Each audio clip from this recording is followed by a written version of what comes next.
Hello friends, good morning, नमस्कार, राम राम। कैसे हैं आप सब लोग? आशा करते हैं आप सब लोग अच्छे होंगे और भगवान से प्रार्थना करते हैं आप सब लोग ऐसे ही हमेशा अच्छे बने रहें। Welcome to my new class. आज हम आप लोगों को क्लास में बताने वाले हैं काइंड्स ऑफ सेंटेंसेस। हालांकि मैंने थोड़ा सा बीच में सेंटेंसेस को एक बार आपको नॉर्मली एक्सप्लेन किया था, लेकिन आज हम इनको डिटेल में बताने वाले हैं। तो जो काइंड्स ऑफ सेंटेंसेस हैं वो 5 टाइप्स के हैं। वो कौन कौन से हैं देखते हैं।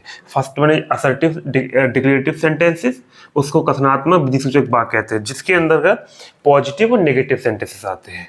सेकंड वन इंटरोगेटिव सेंटेंसेस, जो कि जिनमें हमेशा क्वेश्चन पुटअप किए जाते हैं, और कभी कभी हेल्पिंग वर्ड से भी क्वेश्चन पुटअप किए जाते हैं और कभी कभी क्वेश्चन वर्ड के साथ पुटअप किए जाते हैं। इसके भी हम क्वेश्चन वर्ड्स आपको नोट डाउन करा देंगे, तो उनको आप लोग नोट कर लेंगे और लर्न कर लेना, क्योंकि क्वेश्चन वर्ड्स को ना बहुत ज़्यादा मोस्टली हम लोग बोलने में यूज़ करते हैं। Third one is the imperative sentences, जिसमें आज्ञा प्रार्थनावाची, जब किसी से हम लोग रिक्वेस्ट करते हैं, किसी को हम ऑर्डर करते हैं, किसी को हम एडवाइस करते हैं एक्सेट्रा, तो वो इम्परेटिव सेंटेंस में आता है। The fourth one is exclamatory sentence, आश्चर्यबोधक वाक्य। जैसे कि मैंने पहले ही बताया था, जब किसी चीज को लेकर चौंक जाना, यानी एक ऐसा दोस्त जो पता चला आपको 3 साल से नहीं मिला था और कहीं जर्नी कर अकस्मात ट्रेन में मिल जाए तो आपसे अरे ओ माय गॉड दीपक तुम। तो इस तरीके से जो एक्सक्लेमेटरी सेंटेंसेस में इस तरीके की एक्टिविटीज आती हैं। और नंबर 5 ऑब्जेक्टिव सेंटेंसेस, इच्छा बोधक सेंटेंस, जैसे किसी को विश करना, God bless you, may you live long, इस तरीके से किसी को आशीर्वाद देना, भगवान करे आप खूब अच्छे से खुश रहो। और रियली मैं प्रार्थना भी करता हूँ, जैसे मैं ही शुरुआत में बोलता हूँ कि भगवान आप सब लोगों को अच्छा रखे, और रियली भगवान आप लोगों को अच्छा रखे, ऐसा सच भी है, रखेगा भी भगवान। तो इस तरीके का ये सेंटेंस वो ऑब्जेक्टिव में आता है। तो चलो सबसे पहले हम लोग एसर्टिव से शुरुआत करते हैं। देखिए फ्रेंड्स, मैंने यहाँ लिखा हुआ है Mohan place cricket. Mohan cricket खेलता है, Mohan does not play cricket. तो ये पॉजिटिव हो गया, ये नेगेटिव हो गया, यानी ये अफर्मेटिव है और ये नेगेटिव है। Third one is I am going to market, मैं बाजार जा रहा हूँ।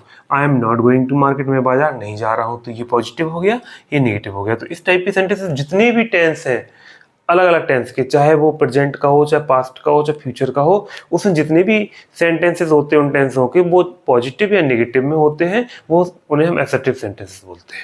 चलिए अब हम लोग इंटरोगेटिव की ओर बढ़ते हैं। तो फ्रेंड्स, मैंने लिखा है इंटरोगेटिव सेंटेंसेस। अभी हम आपको इंटरोगेटिव सेंटेंस के बारे में बता रहे हैं। इंटरोगेटिव का मतलब होता है ऐसे सेंटेंस जिससे हम लोग क्वेश्चन पुटअप करते हैं। जैसे मोहन तुम क्या कर रहे हो, राहुल तुम कहाँ जा रहे हो, तुमने कौन सी किताब पढ़ी है, तुम स्कूल कब जाते हो, क्या तुमने खाना खाया, क्या तुम मार्केट गए थे। इस तरीके से जो भी सेंटेंस होते हैं किसी से हम क्वेश्चन पुटअप करते हैं तो वो इंटरोगेटिव में आते हैं। अब इसमें ये ध्यान रखना है कि इंटरोगेटिव 2 टाइप्स के होते हैं। फर्स्ट वन जिनमें क्वेश्चन एक्सिलरी से पुटअप किया जाता है, जिसमें do you want to do, तो मतलब आप क्या जो क्या से स्टार्ट होते हैं, जो हेल्पिंग वर्ब से स्टार्ट होते हैं, तो उनके आंसर हमेशा यस या नो में आते हैं। जैसे are you reading this book, क्या आप यह किताब पढ़ रहे हैं। Are you going to market now, क्या अभी आप बाजार जा रहे हैं। इस तरीके के सेंटेंस जिसमें हेल्पिंग वर्ब से क्वेश्चन पुटअप किया जाता है, उनका आंसर हमेशा यस या no. Yes I am going to market, yes I am reading this book, no I am not going to market, no I am not reading this book. तो इस तरीके से यस या नो में आता है। और कुछ सेंटेंसेस ऐसे होते हैं जिनमें क्वेश्चन हमेशा क्वेश्चन वर्ड से ही पुटअप किया जाता है। जैसे when do you go to school, आप स्कूल कब जाते हो। भाई आर यू लाफिंग, आप क्यों हंस रहे हो, एक्सेट्रा। तो वो क्वेश्चन वर्ड से क्वेश्चन पुटअप किए जाते हैं। तो अभी हम यहाँ क्वेश्चन वर्ड्स राइट डाउन करेंगे, उनको आप लर्न कर लेना। फिर वो जैसे हम लोग सेंटेंस में चलेंगे, जब टेंस पढ़ेंगे तो उनमें एक वन बाई हम लोग सेंटेंसेस में उन क्वेश्चन वर्ड्स का यूज करेंगे। तो अभी हम क्वेश्चन वर्ड्स लिखते हैं, उनको आप लोग राइट डाउन कर लेंगे। और हाँ, बहुत अच्छे से लर्न भी करना है आप लोगों को। देखिए फ्रेंड्स, मैंने यहाँ कुछ क्वेश्चन वर्ड लिखे हुए हैं, एक समझ लीजिए। फर्स्ट वन इज हुम इज कौन, जो कि सब्जेक्ट के रूप में काम करता है, जैसा मैंने पहले सेंटेंस में आपको बताया था।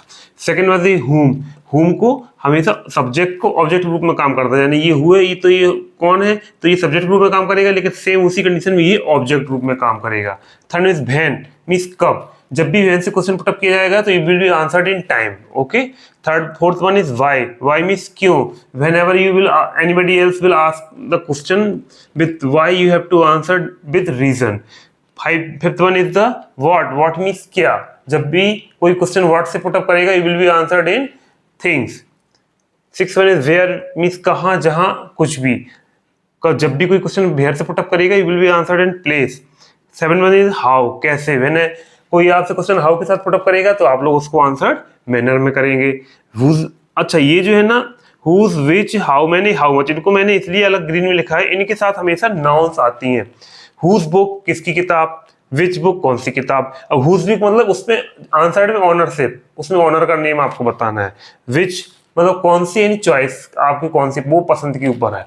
हाउ मैनी के साथ हमेशा काउंटेबल नाउन आएगी और अनकाउंटेबल के साथ हमेशा, सॉरी हाउ मच के साथ हमेशा अनकाउंटेबल नाउन होगी। जैसे how many pens would you have, आपके पास कितने पेन होंगे।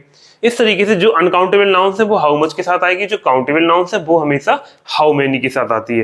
तो इतना आप लोगों को ध्यान रखना है कि इन क्वेश्चन का जो आंसर आप करेंगे तो उस हिसाब से ही करना है जिस हिसाब से हमने आपको बताया है।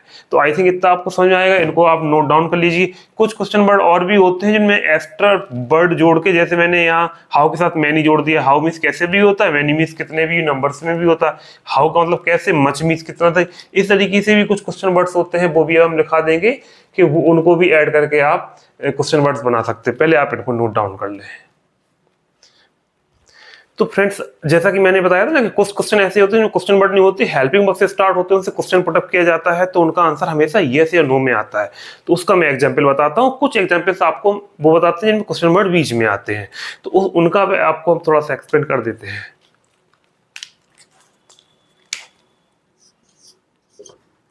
देखिए फ्रेंड्स, मैंने लिखा do you like this book, yes I like this book.